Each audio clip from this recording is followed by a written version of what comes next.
अवधूत चिंतन श्री गुरुदेव दत्त श्री स्वामी समर्थ. चला तर मग आज आपला विषय आहे स्वयंपाकघरामधले काही चुका आपल्याला कळून न कळून आपल्याकडनं होतात, पण ह्याचं आपल्यावर खूप दुष्परिणाम घडत असते. सगळ्या ताईंना, सगळ्या माझ्या मैत्रिणीला मी सांगते आज, जर तुम्ही ह्या चुका करत असाल तर तुम्ही लगेच थांबवा. तुमची प्रगती थांबेल. तुमच्या घरामध्ये तुम्हाला कळणार पण नाही की तुमचं काय चुकतं. बघा, स्वयंपाकघरामधल्या प्रमाणे काही वस्तू, काही गोष्टी टाळायच्या असतात आणि ते कसं असतं, की आपल्याला माहिती नसतात. वास्तूप्रमाणे आपल्याला काही माहिती नसतात. ते कळून न कळून आपल्याकडनं त्या चुका होतात. जर माहीत असेल तर आपण ह्या चुका करतच नाहीत. पण काही महिलांना असं माहीतच नसतं, की आपल्याला काही गोष्टी वास्तुशास्त्राप्रमाणे शुभ आहेत आणि काही गोष्टी अशुभ आहेत. ते सगळं आज आपण किचनविषयी, स्वयंपाकघराविषयी आज माहिती थोडीशी आपण जाणून घेणार आहोत. सगळ्या माझ्या ताईंना विनंती करते, तर हा व्हिडिओ स्किप करू नका. पूर्ण पहा, म्हणजे आपल्याला पूर्ण माहिती प्राप्त होईल. आणि ही सगळी माहिती मी शोधून तुमच्यासाठी आणलेली आहे आणि तुम्ही व्हिडिओ स्किप करू नका. स्वयंपाकघर हे आपल्या प्रत्येक माणसाशी जुडलेलं आहे आणि ह्या स्वयंपाकघरामधून जो आपण अन्न बनवतो, त्याच अन्न खाऊन आपलं शरीर, आरोग्य, आपण जे काही सत्कर्म, सगळे काही कार्य करतो, ते स्वयंपाकघरापासूनच सुरुवात आपली होत असते. म्हणून स्वयंपाकघरामधल्या वास्तुशास्त्राप्रमाणे काही गोष्टी शुभ आपल्याकडनं झाल्याच पाहिजे. पहिलं म्हणजे आपल्या घरातला तवा. आपण तवा काय करतो, स्वयंपाक वगैरे झाला, की लगेच तो तवा आपण अ, उघडा करून ठेवत असतो. कधीही तवा उलटा करून ठेवू नये. आणि जे काही आपण भाकरी किंवा चपाती करत असतो, तो भाग दक्षिणेकडे येईल असा खडी करून सुद्धा आपल्याला ठेवायचं नाही. असे केल्याने सुद्धा आपल्या घरामध्ये वास्तुदोष लागत असतो. हा तवा राहू आणि केतू ह्या ग्रहाशी संबंधित असतो. ज्या घरामध्ये राहू आणि केतूचा दोष लागलेला असेल, तर त्या तव्या निगडीत काहीतरी आपल्याकडनं चुका झाल्या असेल. त्याचबरोबर बघा, आपण काय करतो, स्वयंपाक झाला की मग आपण सगळं साफसफाई करतो, किचन पुसायला घेतो आणि गरम-गरम तवा आपण बेसिंगमध्ये ठेवतो आणि त्याच्यावर पाणी ओतत असतो. हे अजिबात चुकीचं आहे. ह्याच्यावर गरम तव्यावर कधीही पाणी ओतू नये. तो तवा शांत चांगल्या जागी ठेवावे आणि तो थंड झाल्याच्या नंतर तो तवा आपण घासून घ्यावे. असे गरम-गरम तव्यावर जर पाणी ओतले तर आपल्याला राहू दोष लागतो. हा खूप आपल्याला राहू दोषाचा खूप त्रास होतो. आपल्याला कळत नाही. मग ह्या छोट्या-छोट्या गोष्टी असतात, की आपल्याला समजत नाही. म्हणून कधीही तवा गरम तव्यावर कधीही पाणी टाकायचं नाही. तवा थंड झाल्यानंतर मग तवा आपण ते स्वच्छ नंतर धुवून पुसून घ्यायचं आहे. तसे आपण स्वयंपाक केल्यावर बघा, काही असं होतं, की आपण स्वयंपाक केलं सगळं, मग साफसफाई केली आणि सगळे हात वगैरे धुतलं. तवा आपण गॅसवरच किंवा चुलीवर ठेवून आपण बाहेर निघून गेलो. पण हे सुद्धा चुकीचं आहे. तवा स्वयंपाक झाल्याच्या नंतर कधीही गॅसवर किंवा चुलीवर ठेवू नये. तो तवा काढावा. एका साईडला कोपऱ्यामध्ये त्याचं तोंड दक्षिणेकडे होणार नाही ह्याची काळजी करून तो तवा खडी करून ठेवून द्यावा आणि तो थंड झाल्यानंतर तो तवा आपल्याला स्वच्छ धुवून घ्यायचा आहे. आणि असं मानलं जातं, तवा रात्री कधीही घासू नये. रात्री तवा घासू नये, ते तसंच ठेवून द्यावं. सकाळी ज्यावेळेस आपण उठतो, स्वयंपाकालाची तयारी करतो, तवा घासून घ्यावं अशी मान्यता आहे. म्हणजे वास्तुशास्त्राप्रमाणे ह्या गोष्टी आपल्याला टाळायच्या आहेत. तसेच बघा, कढईला पण तेच आपल्याला करायचं आहे. कधीही कढई पालतं घालू नये आणि तो गरम-गरम असताना कधीही कढईवरती पाणी घालू नये. असे केल्याने सुद्धा आपल्या घरामध्ये वास्तुदोष लागत असतो. म्हणून ह्या गोष्टी आपल्याला माहिती नसतात. म्हणून हे कळत-नकळत ह्या गोष्टी आपल्याकडनं चुका घडतात. बघा, तवा आणि कढई ही पालती घातल्यानंतर काय होतं, तवा बघा पालतं ज्यावेळेस आपण घालतो, की ज्या घरामध्ये सुतक आलेलं आहे, त्या दिवशी आपला तवा पालतं घातलेलं असतं. म्हणजे आपण कधीही तिथं त्या ह्या सुतकामध्ये तवा आपण चूल पेटवत नाही आणि तवा आपण धुत नाही. आणि अशी कुठं-कुठं अशी मान्यता आहे, की 13वा होईपर्यंत चूल कोणी पेटवत नाही. पण काही जागेवर असं आहे की 3 दिवस कोणी पेटवत नाही. पण कितीही सूतक आले, कितीही जरी हे मोठे लोकं किंवा साधारण किती वारले तरी चूल आपल्याला 2-3 दिवसानंतर पेटवावंच लागतं. मुलं-बाळं सगळे घरामध्ये असतातच. तर अशा प्रकारे ज्या घरामध्ये सुतक आलेलं असतं, तर तवा उघडं घातलेला असतं. त्यावेळेस आपण तवा कधीही सरळ ठेवायचा नसतो आणि हे उलटं ठेवलेलं तवा हे अशुभचे प्रतीक आहेत. म्हणून कधीही आपला तवा घरामध्ये उघडं करून ठेवायचे नसतात. त्याचप्रकारे बघा, आपण ज्यावेळेस स्वयंपाक करतो, चपाती करायला आपण पीठ मळतो आणि चपाती करायला सुरुवात करतो. तर आपली तवा आपण गॅसवर ठेवल्याच्या नंतर थोडंसं 1 थेंब दूध त्या तव्यावर टाकायचं आहे आणि तो तवा एकच थेंब, जास्त नाही असं की 2-3 चम्मच, 1 थेंब टाकायचा आहे आणि मग आपण पोळी करायला सुरुवात करायची आहे. ज्या घरामध्ये पहिली पोळी आणि शेवटची पोळी, पहिली पोळी ही गाईला आणि शेवटची पोळी ही कुत्र्याला, असे ज्या घरामध्ये ह्या 2 उ उपाय केले जातात, तर त्यांच्या घरावरती कधीही वास्तुदोष पण लागत नाही आणि राहू, केतू ह्या दोषापासून सुद्धा आपल्याला मुक्ती भेटते आणि आपल्या घरामध्ये बघा सुख शांतीचं वातावरण राहतं. हे वास्तुशास्त्र नियमान हे छोटे-छोटे उपाय आहेत. तुम्ही हे करून पहा. तुम्हाला किती फरक जाणवेल.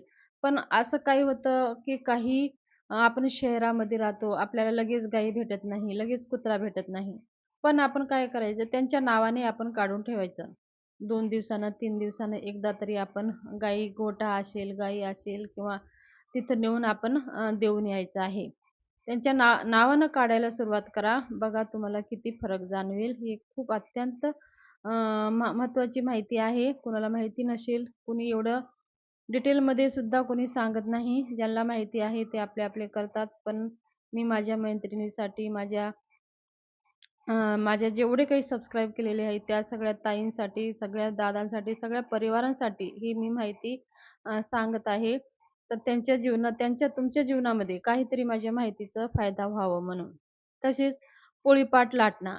एवढं वास्तुशास्त्रामध्ये पोळीपाट लाटण्याला सुद्धा तेवढंच महत्त्व आहे. आपण काय करतो, पोळी करतो, आपण सगळे भांडे वगैरे धुवून घेतो. मग लाटणं एका जागेवरती आणि पोळीपाट एका जागेवरती. वास्तुशास्त्राने सुद्धा हे अशुभ आहे. जसं शिव आणि पार्वती एकत्रच असतात, तसं ह्या पोळीपाट लाटणं सुद्धा आपण एकत्रच ठेवायचा असतो घरामध्ये. जसं हे पोळीपाट लाटणं एकत्र असतं, तसंच घरामध्ये सुख शांती, पती-पत्नीमध्ये प्रेम वाढतं, घरामध्ये भांडणं होत नाही. मग जसं आपण अलग-अलग केलो, तर ते घरामध्ये असे दोष आपल्याला निर्माण व्हायला भेटतात. ते आपल्याला कळत नाही. काही कारणाने घरामध्ये पती-पत्नीमध्ये खूप काही वादविवाद होतात. काही जागेवर तर असं होतं, की ते डिव्होर्ससुद्धा घेतलेले असतात. पण काही गोष्टी आपल्याला माहिती नसतात. पोळीपाट लाटणं हे सुद्धा तेवढंच वास्तुशास्त्राप्रमाणे शुभ आहे घरामध्ये. म्हणून आपण आपली चपाती झाली, मग स्वच्छ वगैरे धुवून घेतलं, की पोळीपाट आणि लाटणं हे जवळच एकत्रच ठेवावे. हे अलग-अलग कधीही ठेवू नये. हे वास्तुशास्त्र नियमात हे चुकीचं आहे. तसेच आपण बघा सकाळी लवकर उठतो आणि आपण लगेच किचनमध्ये जात असतो. पण आपण लगेच उठून किचनमध्ये कधीच जाऊ नये. अगोदर काय करावे, सकाळी उठल्यानंतर आपलं अंथरूण झटकून घ्यायचं आणि मग जर खूप आता डब्बे वगैरे बनवायचे आहे, कोणते मिस्टर किंवा मुलं शाळेत जातात, जॉबला जातात, तर त्यांना लगेच आपल्याला स्वयंपाक बनवायचा असतो. तर अशा वेळेस थोडं 10, 15, 20 मिनिटं आपण अगोदर उठायचे आणि आपलं अंथरूण झटकून घेऊन आपण अगोदर अंघोळ करून घ्यायची आहे. ब्रश करून अंघोळ करूनच मग किचनमध्ये जावे. वास्तुशास्त्राप्रमाणे किचनमध्ये न अंघोळ करता जाणे हे शुभ नाही आणि ते आपल्यासाठी आणि आपल्या परिवारासाठी सुद्धा शुभ नाही. याचं कारण असं आहे, की आपण रात्री झोपलेलो असतो, तर आपल्यावरती खूप काही नकारात्मकता शक्ती जमलेली असते आणि रात्रीच्या वेळेस नकारात्मक शक्तीचं वावर जास्त असतो. म्हणून आपण त्या सगळ्या नकारात्मकता घेऊन जर आपण स्वयंपाक केलो, तर ते सुद्धा आपलं स्वयंपाकामध्ये सुद्धा नकारात्मकता जास्त वाढते. म्हणून आपले मुलंसुद्धा नकारात्मकता म्हणजे वाढत जातात. छोट्या-छोट्या गोष्टींची चिड-चिड करणं, खोटं बोलणं, ह्या सगळ्या गोष्टी आपल्याला जाणवतात. तर हे सगळे संस्कार आहेत. ह्या सगळ्या वास्तुशास्त्राप्रमाणे हे शुभ नाहीत. म्हणून सकाळी आपण लवकर उठायचं, अंघोळ करून घ्यायची आणि 1 लोटा जल घ्यायचा आणि सूर्याला नमस्कार करून घ्यायचा आणि मग किचनला एक कपडा आपण रात्री स्वच्छ साफ केलेलंच असतं आपलं घर, स्वयंपाकघर, किचन. तरीही पण आपण उठल्या-उठल्या एक कपडा घ्यायचा, पूर्ण असं पुसून घ्यायचं, कारण का रात्री किचनवर सुद्धा नकारात्मकता जमलेली असते. त्याच्यावरती कधीही आपण स्वयंपाक करायचं नसतं. तुम्हाला माहिती आहे का? बघा गावाकडे काय करायचे आधी सकाळी उठून चूल सारून घेतल्याशिवाय चुलीला इस्तू पेटवायचे नसतात. अगोदरच्या आजीबाई आपण लहानपणी गावामध्ये तुम्ही कधी गेला असाल. आता कसं आता सगळ्यांच्या घरी गावामध्ये, शहरामध्ये सगळं शेगडी किचन आलेलं आहे. पण आधीचं कसं होतं, चूल सारून घ्यायची. मग त्याच्यानंतरच सारून मग शेणानं पूर्ण चूल सारून घ्यायची आणि चुलीसमोरची पूर्ण जागा शेणाने सारून घेऊनच त्या चुलीवरती आग पेटवायची आणि त्याच्यावरती मग पुढे अंघोळीचं पाणी किंवा स्वयंपाक जे काही कर्म आहे ते करायचे. तर ही सगळी परंपरा आत्तापासून नाही, ती आधीपासूनच आहे. उठल्या-उठल्या आपली चूल साफ करूनच आपण स्वयंपाकाला सुरुवात करायची असते. तर आता आपण आपल्याकडे तर चूल नाही, आपल्याकडे गॅस आहे. कपडा घेतला की मग असं रात्री पुसून घेतला की सकाळी उठेपर्यंत ते चकाचक दिसतं.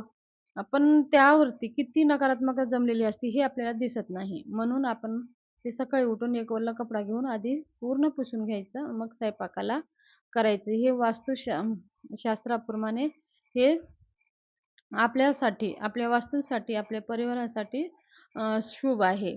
तर ह्या गोष्टी आपण टाळले तरी आपल्याला खूप काही फरक जाणवेल आणि ह्या सगळ्या नित्य गोष्टींमध्ये आपल्याला बदल करायचे आहेत. हे सगळे घरच्या ह्या लक्ष्मी घरची जे करता महिला आहे, त्या गोष्टी सवय लावायच्या आहेत. जर सासूनी चांगली सवय लागली, की सून ऑटोमॅटिक आपलं आपलं शिकून सून तीच सवय लागून जाते. मुलीला पण तीच सवय लागून जाते. मग हीच परंपरा अशी घडत जाते. म्हणून एक घरची महिला जर सुशिक्षित असली, संस्कारित असली, तर पूर्ण परिवार संस्कारित होतं. त्याच्या मागचंच हेच कारण आहे. म्हणून आपण ह्या सगळ्या गोष्टी टाळायच्या आहेत. तसेच आपल्या घरामध्ये जर कोणी अचानक आले, कोणी मागायला आले किंवा आपल्या दारासमोर आले, तर आपण काय करतो त्यांना, की काहीतरी कोण येतं, काय येतो, असं तसं म्हणून त्याचा अपमान करून आपण परत पाठवून देतो. पण हे पण आपलं चुकीचं आहे. अचानक जर समजा आपण कोणी दारासमोर आले, मागायला आले किंवा कोणी पाहुणे म्हणून आले किंवा कोणी आपले रिश्तेदार आहेत किंवा ओळखीचे कोणीही येऊ द्या. तर त्यांचं आधी तर अपमान तर करायचा अजिबात नाही. त्यांचा मान-सन्मान करायचा असतो. आणि मान-सन्मान करून यथाशक्ती जे काही आपण जर पाहुणे असेल तर बसा, उठा, चहा, पाणी तर नाश्ता करा आणि जर स्त्री असेल तर घरात आलेल्या महिलांचा हळदी-कुंकू लावून मान-सन्मान करून त्यांना पाठवायचं आहे. बोलायचं व्यवस्थिशीर. म्हणजे मान-सन्मान म्हणजे त्यांना काही साडी, चोळी लगेच करायचं नसतं.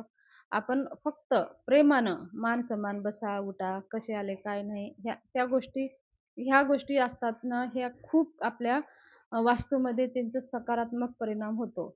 कोणत्या रूपामध्ये देव आपल्या घरी येतो हे सुद्धा आपल्याला माहिती नाही. आपण काय करतो, कशाला आलं, काय नाही, मनामध्ये ती एक भावना आणि वरती एक भावना.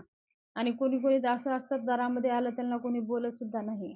आणि घरच्या ज्या महिला असतात किंवा पुरुष असतात, त्यांच्या मनामध्ये काही असू द्या, त्यांच्याबद्दल तुमच्या मनामध्ये काही असू द्या, पण त्यांचा मान-सन्मान करून, चहा-पाणी करून आपल्या घरातून तो खुश होऊन जायला पाहिजे. म्हणजे आपल्या घरात आशीर्वाद देऊन जायला पाहिजे. तर ही आपल्या घराविषयी छोटीशी माहिती शेअर करायची होती. माझी माहिती कशी वाटली, आवडली असेल तर सबस्क्राईब करा, लाईक करा, कमेंट बॉक्समध्ये श्री स्वामी समर्थ लिहायला विसरू नका. हा व्हिडिओ तुमच्या फॅमिली ग्रुपमध्ये जास्तीत जास्त शेअर करा. धन्यवाद. शुभ दिवस.